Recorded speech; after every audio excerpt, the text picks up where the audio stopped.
Gürcüstandan ekspres avtobusla qayıtdığım zaman yolum Koroğlu metrosunun üstündən keçdi və oranın gözəlliklərini kadr almaq istədim. Azərbaycanın Bakı şəhərinin müəyyən qədər gözəl yerləri var.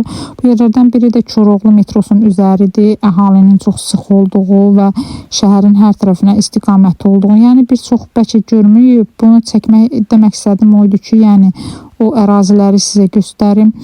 İnşallah gələcəkdə Azərbaycanın müəyyən hissələrini, yəni Bakının hətta digər rayonlarında müəyyən hissələrini sizə çəkib göstərəcəm. Koroğlu metrosu əslində Bakı şəhərinin bir çox gözəl yerlərindən biridir.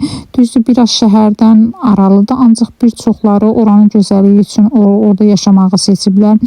Hətta məsələn, orada avtobusların sıxlığı onunla əlaqədardır ki, yəni şəhərin hər istiqamətinə rahat sürətdə səyahət edə bilirsiniz. Belə deyim də, avtobus əldə etmək olur. Hətta metro ilə belə şəhərin istənilən istiqamətində yəni rahat sürətdə gedə bilirik. Üzərinə məsələn orada müəyyən qədər yəni göz oxşayan mağazalar, binalar, evlər, yəni park çox gözəl bir ərazidir və hətta orada Heydər Əliyev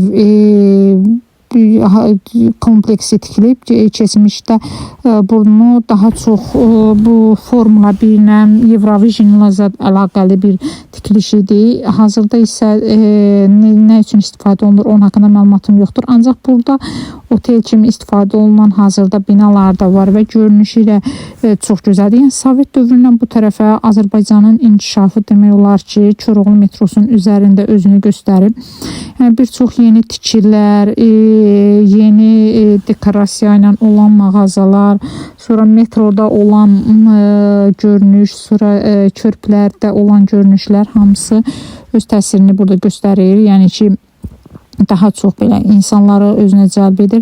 Bəli, mən Azərbaycanın Bakı şəhərini mən çox sevirəm. İnşallah Gəncəndə görmək nəsib olan. Bakının bir çox yerlərini gəzmişəm və ən sevdiyim yerlərdən biri də Koroğludur. Düzdür, orada müəyyən qədər qış olanda orada oxuduğuma görə bilirəm, müəyyən qədər soyuq olur. Hətta yayı belə o körpünün altında çox dəhşət soyuqlar olur. Orada yaşadığımız o dərsə gedən vaxtları yaşadığımız o soyuqları unutmaq qeyri-mümkün. Amma gözəlliyi çox başqadır.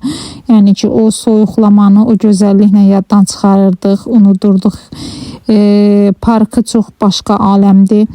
Və bu istiqamətdən hətta məsələn Bakı şəhərinin kəndlərinə, rayonlarına da çox rahat şəkildə avtobuslar işləyir. Belə deyim də, yəni ki, Koroğlu metrosu demək olar ki, şəhərdən uzaq olsa da şəhər mərkəzi kimidir. Yəni ki, bir çox yerlərə getmək bu baxımdan çox sadə və asandır. Əgər siz də belə bir videoların yenidən çəkilməyini, şəhərin başqa yerlərini görmək istəyirsinizsə, videonu like edin, altda yorum yazın. Yeni videolarda görüşürüz.